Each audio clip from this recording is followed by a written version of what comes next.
What if the reason you feel so completely existentially burned out isn't because you're working too hard, but because you are accidentally trying to play God with your own life? That is a heavy question to start us off with. I know, right? But think about it.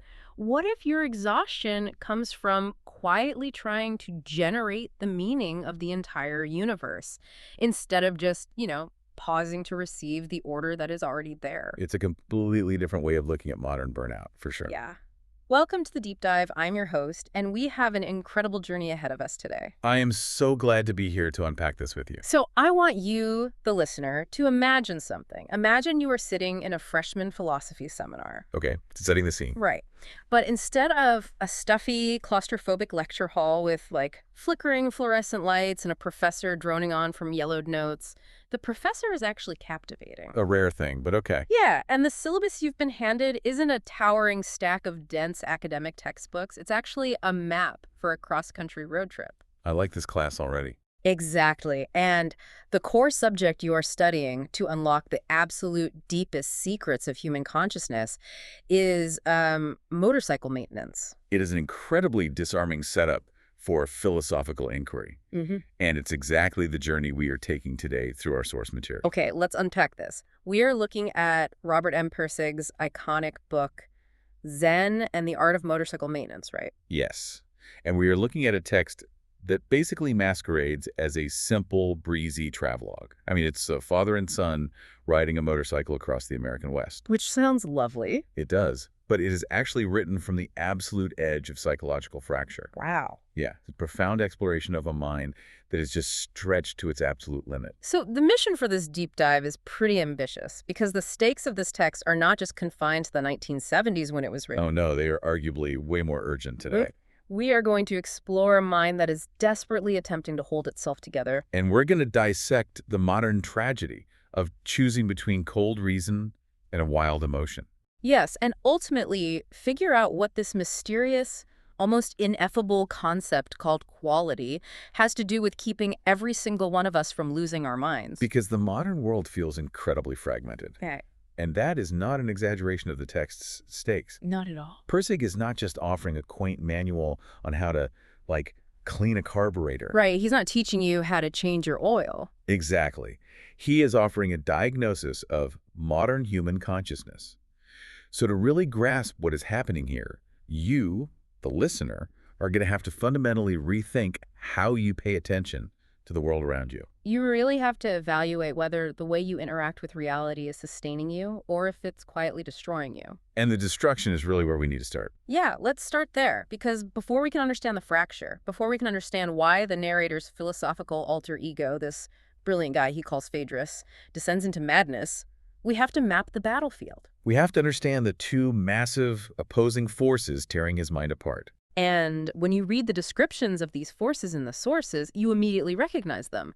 They are the exact same forces tearing the modern mind apart right now. That is the central conflict haunting Phaedrus. Mm-hmm. He is trapped in this schism that basically defines the modern era. Right. The severe divide between cold, unyielding rationalism on one side. And unexamined, chaotic romanticism on the other. Yes. And Pirsig correctly senses that neither of these extremes, when they're isolated, can actually sustain a human life. Let's define the extremes, starting with rationalism. Okay. Because in the context of this book, rationalism isn't just, being a reasonable person. Right. It's not just using common sense. No, it's an ideology. It's this impulse to endlessly dissect things. Yeah, it's the belief that the only way to understand something is to break it down into its absolute smallest, most quantifiable component parts. Precisely. Rationalism, when you take it to its extreme, demands that everything be measured, categorized, placed into a hierarchy. It's just pure intellect, right? Devoid of feeling. Completely devoid of feeling.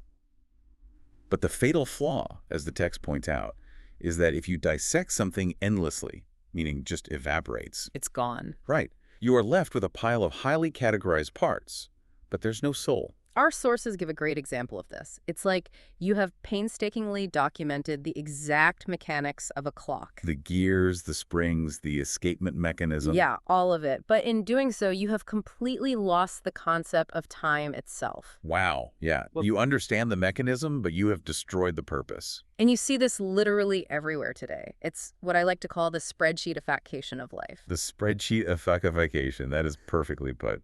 Think about how we treat our own bodies and minds right now, Yeah. We optimize our morning routines, we track our REM sleep cycles with wearable tech. Oh, yeah. The sleep rings, the macro tracking. Exactly. We measure our caloric intake, our daily step counts, our productivity metrics. Yeah. We turn our entire existence into this cold dashboard of data. And the crazy thing is you can achieve perfect metrics. Right. You can be highly optimized, perfectly rational, and yet feel completely, terrifyingly hollowed out. Because a human being is not a machine to be optimized. No. When you apply pure rationalism to human life, you strip away the actual subjective experience of living. So that's the rationalist trap. Now, on the other end of the spectrum, forming the other half of this false dichotomy, you have unexamined romanticism. Which is really the massive cultural backlash to that spreadsheet life we were just talking about. Oh, completely. It's the impulse to just feel. Right. It is the rejection of structure, the rejection of metrics, and this intense desire to simply ride the wave of immediate aesthetic experience. It is the realm of art, of intuition, of just like being in the moment. But the text is equally critical of this extreme. Yeah, it doesn't let the romantics off the hook either. Not at all. The fatal flaw of pure romanticism is that if you rely purely on shifting emotions and immediate experiences, coherence dissolves. You have no foundation. Exactly. You cannot build a society or even just a stable individual life purely on spontaneous feeling. You just become totally adrift. I think about this like trying to appreciate a piece of complex music, right? Imagine trying to understand a beautiful transcendent symphony by only using pure rationalism. Okay, so you sit down with the sheet music. Yeah, you sit down, you calculate the mathematical time signatures, you analyze the acoustic frequencies, the duration of the notes, the exact decibel levels of the string section. You've completely dissected the performance into data. Right, but you haven't actually heard the song. The beauty is completely gone. A perfect illustration of the rationalist trap. But then look at the romantic trap.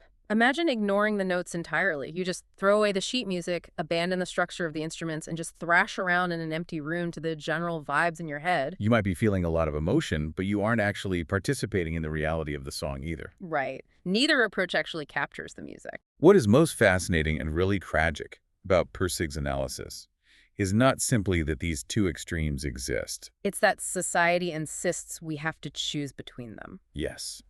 The real tragedy of modern consciousness is that we are indoctrinated into this false dichotomy from a very early age. You are told in school that you are either a numbers person or a creative. Exactly. You are destined to be an engineer or a poet. You're either dealing with the hard, uncompromising facts of reality, or you are living in the subjective clouds of emotion. The modern world demands that you pick a side. And Phaedrus looks at that forced choice and basically says, no, this is a false dichotomy, and it's killing us. It's literally fracturing our minds to be split in half like this. It forces us into a state of perpetual internal warfare. So I'd ask you, the listener, to just pause and reflect on your own life right now. Yeah, where are you falling into these traps? Are you currently dissecting a problem in your life? Maybe a relationship or a career choice, until it feels entirely meaningless. Are you analyzing every single text message, every interaction, every risk factor until it's just cold, paralyzing data? Or conversely, are you riding purely on feeling? Are you just floating from one impulse to the next, rejecting any need for discipline or structure until your life begins to lose its shape entirely? It's a heavy realization because I think we all pendulum swing between those two states. Oh, absolutely. We get completely burnt out on the hyper-rational corporate spreadsheet life. So we fantasize about throwing our phones in a river and moving to a cabin in the woods to just live on vibes. Swing to pure romanticism. Right. But then the roof of the cabin starts leaking. Winter comes, and the romantic vibes won't fix the plumbing or chop the firewood. You suddenly realize you need some rational structure to actually survive. And this realization that neither pure abstract reason nor pure unchecked emotion is sufficient for navigating reality, this brings us to the central metaphor of the text. It brings us to what our sources call the narrative's quiet teacher. The motorcycle. Yes. This theory is brilliant, But Pirsig doesn't teach this in a classroom or leave it floating in the realm of abstract thought. He grounds it in a very stubborn, greasy, unforgiving piece of machinery. He really does. So how does a motorcycle actually force this philosophy out of the clouds and into reality? Well, because the motorcycle is not just a prop. It is not a literary device used simply to give the characters a reason to travel across the country. Right, it's not just a vehicle for the plot. The motorcycle is a vital functioning symbol that actively demands the integration of both rationalism and romanticism. Okay, let's break that down. To maintain a machine well, you have to submit to its reality, you're right. Let's think about what the physical act of maintenance actually requires of a mechanic. A mechanic cannot simply impose their fleeting emotional state upon the physical reality of torque specifications. Right, the metal doesn't care about your feelings. Precisely. If the service manual dictates that a specific bolt on the engine block needs 50 foot-pounds of torque to seal properly, you can't approach it as a pure romantic and say, well, my personal truth today feels more like 20 foot-pounds. Yeah, you can't manifest the bolt being tight enough. If you do that, the engine will leak oil, it will overheat, and it will seize. The machine demands absolute submission to the rigid truth of reason, physics, and metallurgy. But the twist is that you can't treat the machine purely through cold rationalism either. Because an abstract intellectual understanding of internal combustion doesn't actually stop your hands from making a careless mistake with a wrench. Exactly. The machine demands attention. Real, present, deeply felt attention. Because as the sources highlight, neglect reveals itself mercilessly. It really does. The motorcycle teaches by consequence, not by theoretical instruction. If you are not paying attention, if you do not actively care about what you are doing in the present moment, you will cross-thread the spark plug. You will misalign the gears. Yeah. The motorcycle violently forces you out of your pure romanticism because vibes cannot fix a flooded carburetor. And it forces you out of pure, detached rationalism because merely knowing the chemical formula for gasoline won't help you if you are too impatient to carefully clean the fuel jets. Here's where it gets really interesting. This entirely bridges the gap. It does. Fixing the bike requires the cold, hard, unyielding facts of rationalism, the physics, the electrical schematics, the exact tolerances of the metal. But it equally requires the presence, the reverence, and the deep emotional care of romanticism. You actually have to care about the machine to fix it properly. You have to listen to the engine, feel the tension of the wrench, and respect the integrity of the parts. And our sources elevate this from a simple lesson in mechanics to a profound philosophical statement. They actually describe it as a theological truth. A theological truth. Okay, that's a big claim. They argue that, in this framework, care is not just an aesthetic choice. It is not just a nice, optional add-on that makes the work more pleasant or fulfilling. So what is it? Care is an active alignment with reality. Care is in alignment with reality. We really need to pause on that because that completely flips how we usually think about care. How do we usually think about it? Well, we usually think of care as something subjective.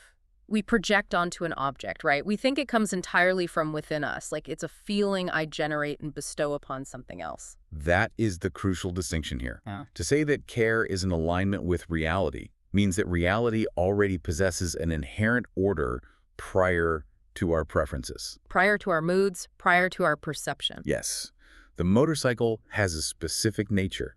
It functions according to established laws of physics. Right. When you care for it, when you pay deep, focused, respectful attention to it and treat it according to its inherent nature, it responds positively. The engine purrs. The gears shift smoothly. Things respond to how they are treated because that underlying objective order actually exists. By caring, you are aligning your internal state with the external truth of the object. So it's not just about gritting your teeth and getting the maintenance job done. No, it's about how you orient your entire being toward the physical world. If you approach the motorcycle while you are rushing or angry or deeply distracted by your own ego, you are completely out of alignment with the reality of those gears and bolts. You are trying to force your chaotic, subjective internal state onto an external object that requires precision and respect. And the object pushes back. It breaks. Your lack of care physically manifests as destruction. Yes. The motorcycle serves as the quiet teacher because it provides immediate, undeniable physical feedback on your state of mind. It acts as a mirror. A stripped bolt or a smoothly running engine tells you exactly whether you are successfully integrating reason and emotion, or whether your mind is fractured and distracted. It's essentially a physical meditation practice. Yeah, that's a great way to put it. The motorcycle shows us how to act. It provides the practical, greasy application of blending care with technique. But Phaedrus, being a man possessed by philosophical inquiry, couldn't just stop at the practical how. He never can. No. He wanted to know the ultimate why. Why does this integration of care and mechanics feel so incredibly profound? Why does a perfectly tuned engine feel less like a mechanical success and more like a moral victory? And that relentless questioning pushes him to make a daring but ultimately doomed philosophical leap. This is where we cross from practical mechanics into the true, dizzying philosophical core of the text. Buckle up. Yeah, and it is also where our sources offer their most vital and devastating critique of Pirsig's thought. Phaedrus becomes entirely consumed by a single overarching question that begins to devour his mind. What is quality? And we have to be clear here. He means quality with a capital Q. He is not asking about quality in the mundane sense. He isn't talking about the quality of a luxury car versus an economy car, or the quality control metrics in a manufacturing plant. Right. He elevates the concept of quality to a quasi-metaphysical absolute. He begins to posit that quality is a primal, pre-intellectual source of value from which the entire universe, both the subject, meaning you, the conscious observer, And the object, like the motorcycle, the tree, the physical world. yes, he believes both subject and object actually emerge from this field of quality. This is where the college seminar syllabus gets incredibly intense. It really does. He is saying that quality isn't just an adjective we use to describe a good thing after we experience it. He's saying quality is the fundamental underlying bedrock of reality itself. It comes before anything else. It precedes thought. It precedes matter. Correct. Pirsig formalizes this grand theory as the metaphysics of quality. Okay. In this ambitious philosophical system, quality is the primordial field of existence. It is the raw, undefined, dynamic source code of reality. The source code. But as our sources deeply analyze, this is an incredibly unstable philosophical move. Because he makes it everything. Yeah.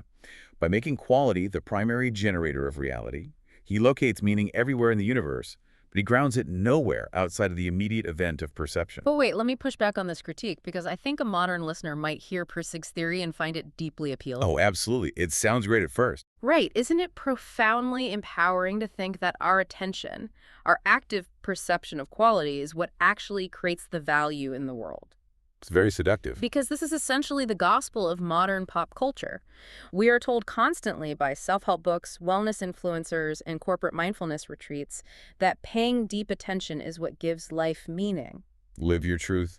Manifest your reality. Exactly. The cultural narrative is basically, if I sit and mindfully drink my coffee, if I'm totally present, I'm actively generating the meaning of that moment. I am the creator of my own reality's quality. You have articulated exactly the cultural trap that the sources are warning against. Okay, so why is it a trap? Pirsig's metaphysics of quality sounds incredibly empowering on the surface. It places human consciousness at the very center of meaning creation. But it carries a devastating, hidden psychological cost. A hidden cost. To understand why this is so dangerous, our sources contrast Pirsig's system with a broader classical philosophical and theological framework, specifically what they call an ontology of light. An ontology of light. Let's break that down, because that sounds abstract, but it feels central to this whole deep dive. It is absolutely central.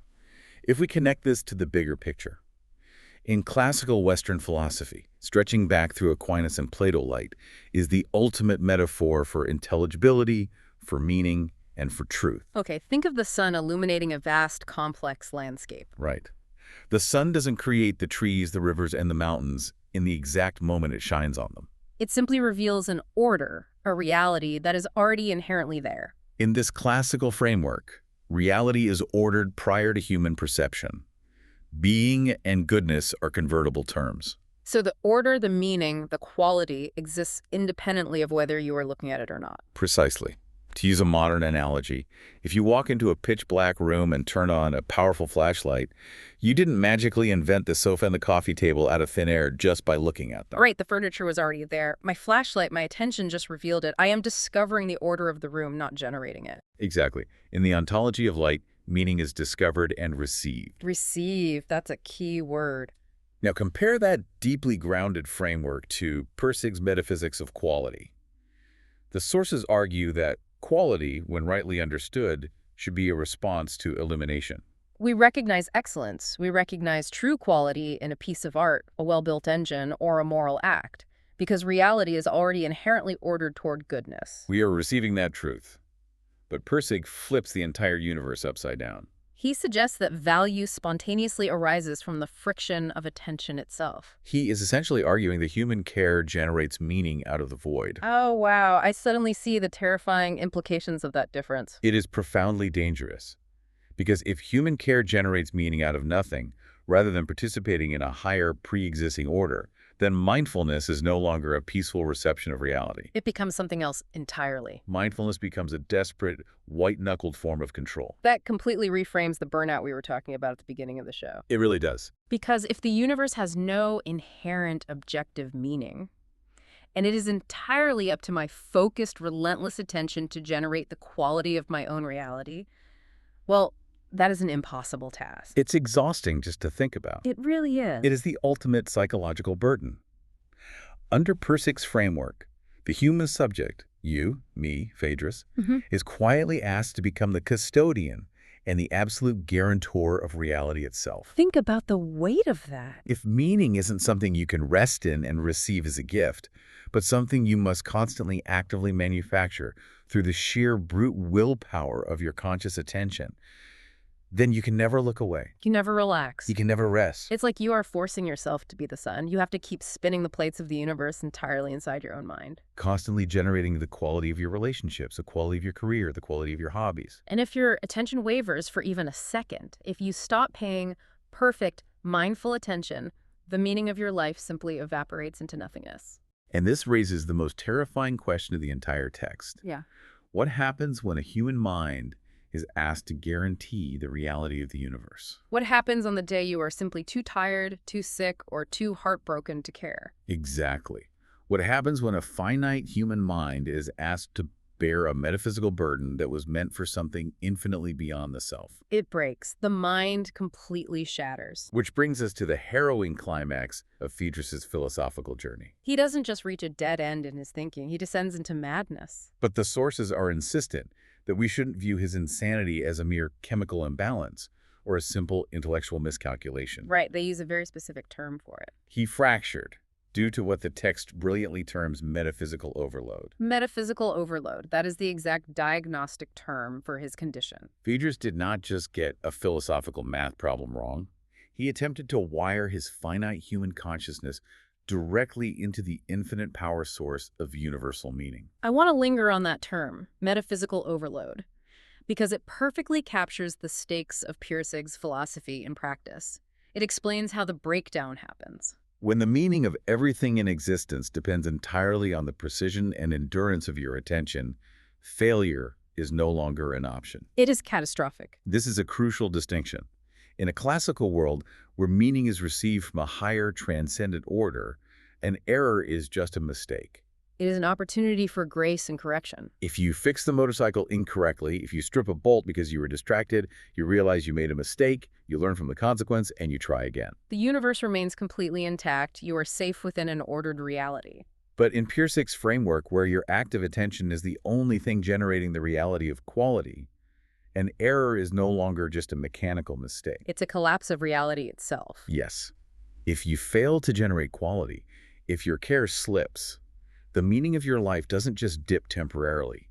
The entire foundational architecture of your world crumbles into the void. The human mind simply cannot sustain that level of ultimacy. It was never designed to be the absolute sovereign center of meaning generation. And we see the devastating human cost of this overload play out, not in abstract thought experiments, but vividly, painfully, in the relationship between Phaedrus and his young son Chris on this road trip. Right. This isn't just a philosopher pondering existence in an ivory tower.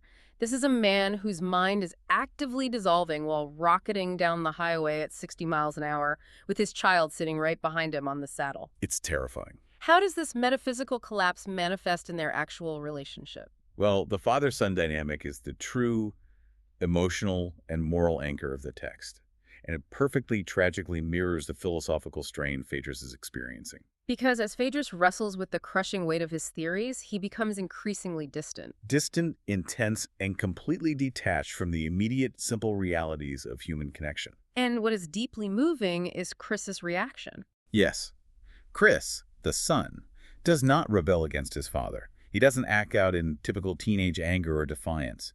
Instead, he withdraws. Which is almost more heartbreaking, right? You can fight a father who is strict, but you can't fight a father who is wrestling the cosmos. Exactly.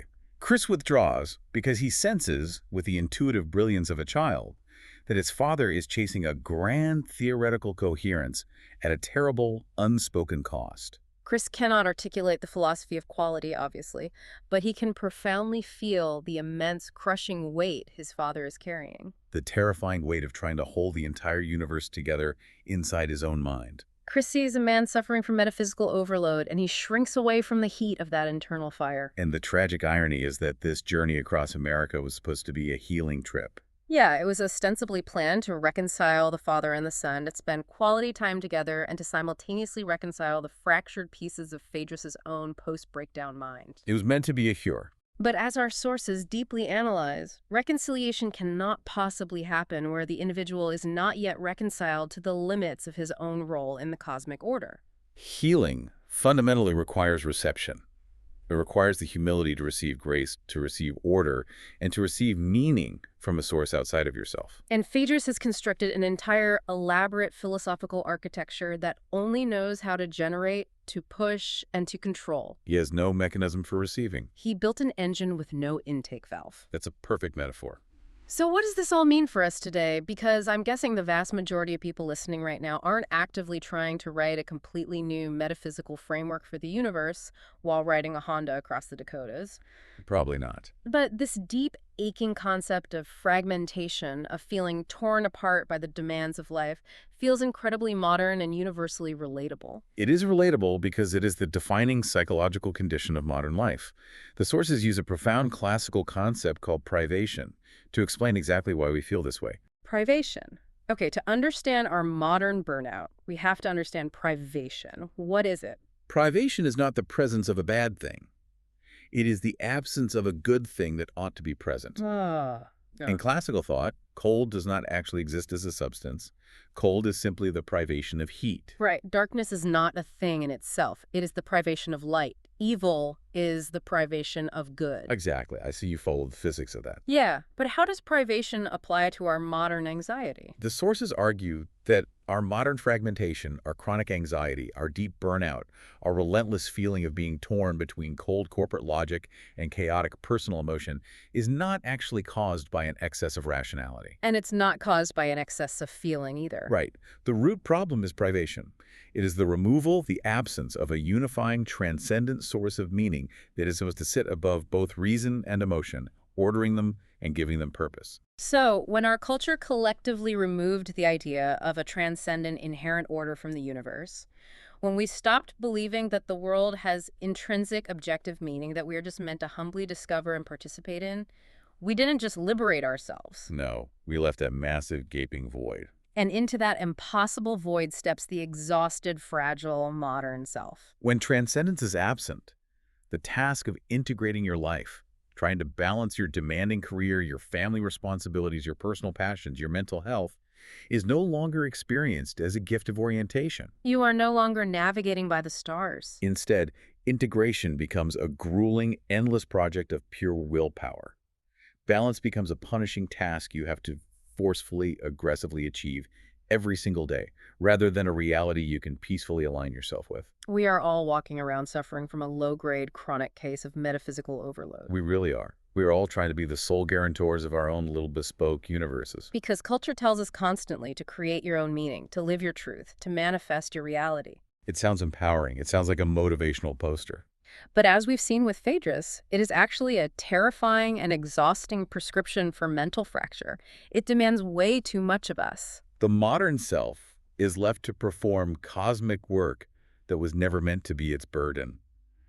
And that is exactly why we are so tired. That is an incredibly clarifying diagnosis. We've mapped the illness, we've looked at the metaphysical overload, the false dichotomy of reason and emotion, and the deep structural exhaustion of modern life. But we can't just leave the listener sitting in the wreckage of modern consciousness. No, we need the prescription, because the sources don't just critique Persig, they extract profound, actionable wisdom from his journey, even if they ultimately reject his conclusion. Yes, let's move to our final, deepest section. We're calling this the Freshman Masterclass, the 5 enduring lessons of light and order. These 5 lessons synthesize the entire philosophical journey we've taken today. They provide a practical, conceptual roadmap out of fragmentation and back into a cohesive, sustainable way of engaging with reality. Let's take these one by one and really dive into the mechanisms of how they work.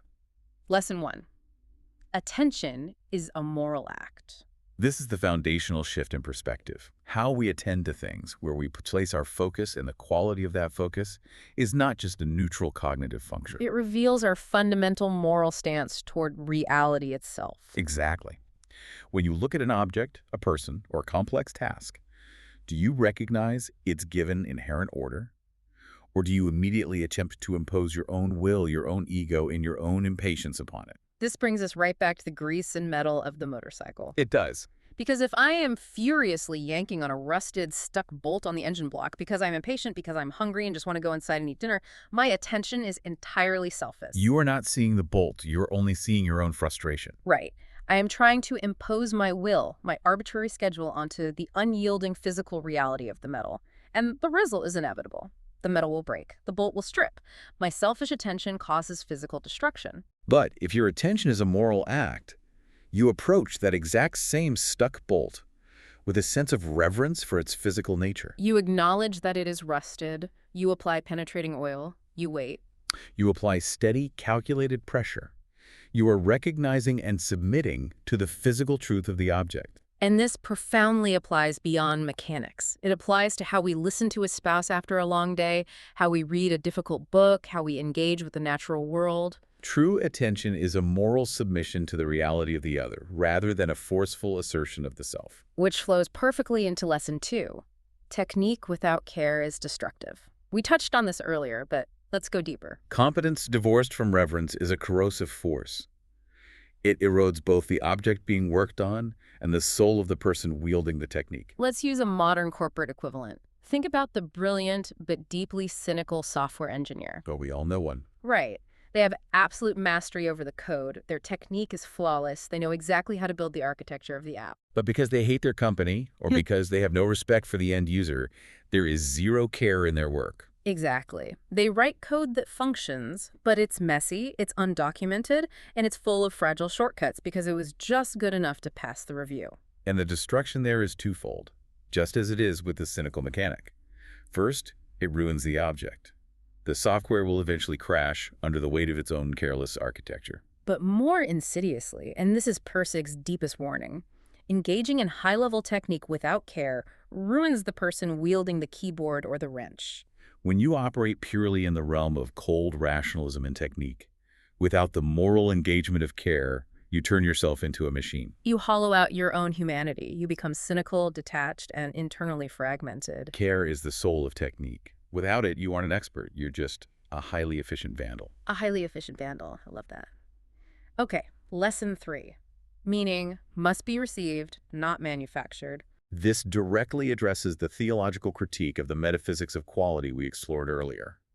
Relying solely on the exertion of human effort to generate value and meaning makes our psychological coherence incredibly fragile. Because if I have to wake up every single morning and consciously manufacture the meaning of my marriage from scratch, manufacture the meaning of my career, manufacture the very justification for my existence through sheer willpower and mindfulness, You're going to burn out. yeah, by 2:00 p.m., I am going to be completely, utterly depleted. I will have nothing left. Because you are attempting to be the sun. You are attempting to be the ultimate source of illumination for your entire universe.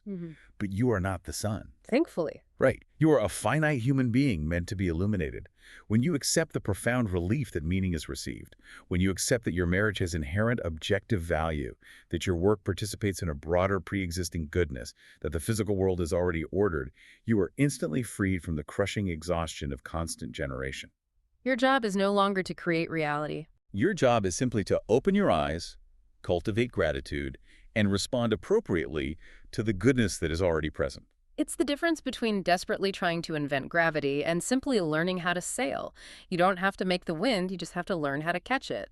That is a massive relief. It really is. All right, lesson 4. Integration requires orientation, not fusion. This feels like the solution to the rationalism versus romanticism divide we talked about at the top of the show. It directly dismantles that false dichotomy. When people realize they are torn between reason and emotion, their first instinct is often to try and smash them together. Right, you try to mash rationalism and romanticism into this gray, lukewarm, compromised paste. You try to be 50% calculating robot and 50% wild poet at the exact same time. Which just makes you mediocre at both. Exactly. The lesson here is that reason and emotion do not reconcile by collapsing into one another. They maintain their distinct natures, but they reconcile by turning outward together toward truth.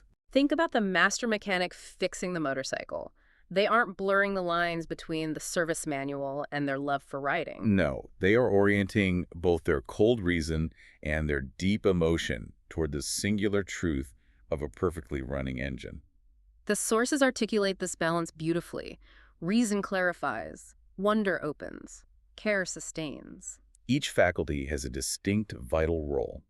Reason provides the necessary torque specs, the logic, and the diagnostic framework. While wonder, the romantic impulse, keeps your mind open to the beauty of the machine, the joy of the ride, and the broader purpose of the journey. And care is the sustained moral attention that weaves them together and keeps the whole process alive over time. They are not fused into a blurry mess. They are harmonized because they're all pointed at the exact same target, the reality of the world outside the self. They're like different sections of a symphony orchestra. Exactly. You don't want the violins to try and sound exactly like the trumpets. That would be a disaster. You want them to play their distinct, highly specialized parts. But they only create music because they're both oriented toward the exact same sheet music, following the same conductor. And finally, lesson 5, which serves as the ultimate compassionate warning of the text. Mental fracture often signals metaphysical overload. When the self is asked to carry ultimate meaning, it breaks. But it is absolutely vital for us to understand that it breaks not from weakness, not from a lack of character, but from misplacement. That is such a profoundly compassionate way to look at mental struggle and modern burnout. It really is. It's not that Phaedrus was intellectually weak, and it's not that we are weak when we experience burnout, anxiety, or a sense of collapse. It's that we have unknowingly misplaced the metaphysical burden of the universe onto our own fragile shoulders. We are treating finite systems, our own biological and psychological minds, as if they had infinite capacity. Think of an electrical grid. If you plug a standard 120-volt household appliance into a massive 240-volt industrial outlet, the appliance catches fire and melts. It didn't catch fire because it was a bad or weak appliance. It functioned exactly as it was designed to. It caught fire because it was subjected to an electrical overload it was never, ever built to handle. The modern human mind is constantly catching fire, constantly burning out, because it is carrying a metaphysical voltage, the demand to generate ultimate meaning that it was never built to sustain. We have covered an incredible amount of ground today. We really have. We have traveled from the sterile, fluorescent laboratories of pure dissecting rationalism through the wild, unstructured, chaotic woods of pure romanticism. We actually got our hands greasy, learning how a simple motorcycle demands both our unyielding logic and our deep moral reverence. We climbed the dangerous, dizzying heights of Persig's metaphysics of quality, and we saw firsthand how trying to generate the meaning of the universe will inevitably, tragically fracture a human mind. And through all of that, we arrived at a much more stable, grounded, and ultimately hopeful truth. Because the text of Zen and the art of motorcycle maintenance is ruthlessly honest. It ends without a neat cinematic resolution. The father and son simply ride on down the highway, gesturing toward a fragile wholeness without fully arriving at perfection. But that is the reality of the human condition. The enduring, monumental value of Persig's work is his absolute stubborn refusal to accept fragmentation as our normal, inescapable state. He demands that we seek integration. We learn that quality isn't some nebulous, undefined, magical field that we have to desperately manifest with our minds. Quality is simply the recognizable objective goodness of things when they are treated according to their given natural order. It's the act of paying faithful, moral attention to the reality that is already sitting right in front of us. Which leads us to the ultimate thesis drawn from our analysis of these sources. A thesis that beautifully, quietly summarizes everything we've discussed today. Care does not save the world, but it is how the world reveals that it is worth saving. Care does not save the world, but it is how the world reveals that it is worth saving. That is a profound, grounding place to land. It really is. But before we wrap up this deep dive, I want to leave you, the listener, with one final provocative thought to mull over. Something to challenge you as you walk away from this and back into your life. Let's hear it. We talked extensively today about privation, the quiet absence of a unifying, transcendent order, and the devastating reality of metaphysical overload. If mental fracture and burnout truly come from trying to carry the ultimate meaning of the universe on your own finite shoulders, I want you to take a hard, honest look at your own daily grind right now. It's an important audit to do. Look at your personal routines. Look at your career trajectory. Look at your immediate social goals. Where in your life are you treating those finite things as a metaphysical absolute? Where are you asking them to bear the weight of the universe? Exactly. If you are feeling deeply existentially exhausted right now, is it really just because your boss is demanding or because you are working too many hours? Or is it because you are secretly trying to play God? That is the real question. Are you exhausted because you are desperately trying to generate the meaning of your own reality out of thin air, instead of just pausing, putting down the wrench, and humbly receiving the profound order that is already there? It is a question that requires immense courage and honesty to answer. Thank you for joining us on this exploration. We'll catch you next time on The Deep Dive. Keep the rubber side down and mind your torque specs.